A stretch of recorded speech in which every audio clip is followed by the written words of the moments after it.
Yes, Honorable Millie Odhiambo, what's your point of order? Thank you for your guidance, Mr. Speaker. Mr. Speaker, I'm just standing with a lot of due respect and concern over what you have just said. Mr. Speaker, first I want to thank you for giving us guidance and direction that we can make reference to the bill and to the report. Mr. Speaker, one of the rules of debating in this House is you can go outside those two so long as you make a link with what is in the report and what is in the bill. But when we are being told that I must speak in that narrow sense, Mr. Speaker, we are being gagged. Order, Honorable Millie. We are feeling gagged. Take your seat. Honorable Millie, nobody's being gagged. The rules of debate are very clear. You can make conjecture. You can make reference to matters known to you. But when you are challenged by a colleague, you have a duty to respond and respond relevantly. The Speaker is not here to gag anybody, and nobody will be gagged, including you, Millie. All right? Wachira Karani. Yes, Junet Mohammed. Mr. Speaker, you have guided very well, Mr. Speaker, and I want to thank you. But, Mr. Speaker, having said that, can we have... Order, Ruth Odinga. It is out of order to stand between a member on his feet and the chair. Yes. Yeah, Mr. Speaker, you have guided us very well. But, Mr. Speaker, members must know that we are debating a bill as it is.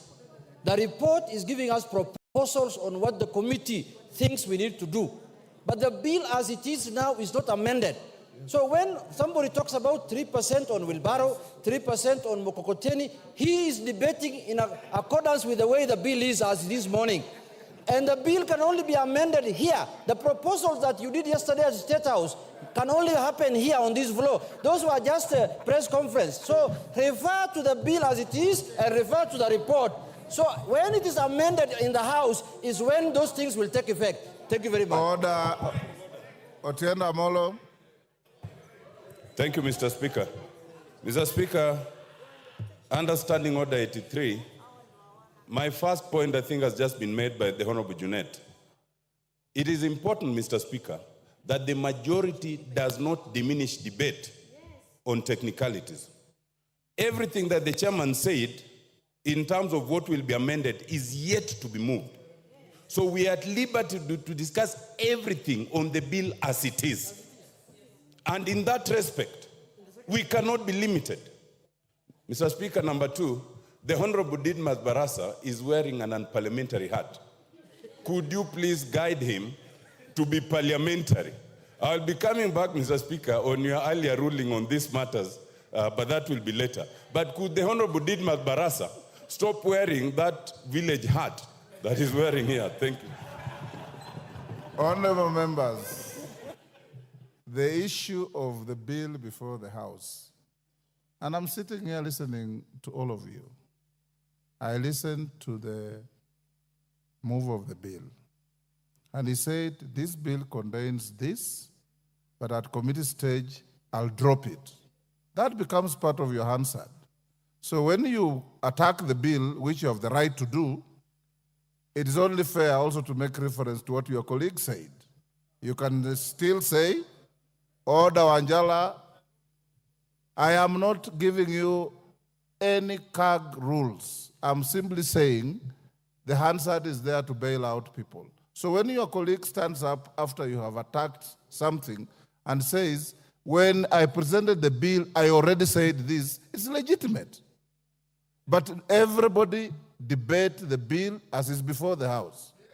That is the bill that we are debating. But don't lose sight of the report which you already have, which I encourage you to read. Wachira Karani.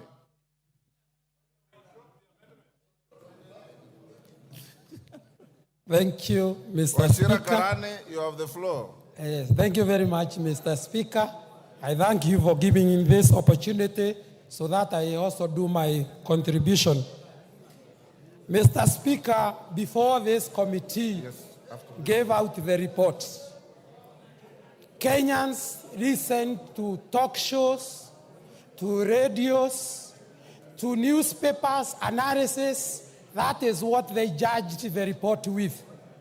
In my constituency, I visited several places, Mr. Speaker.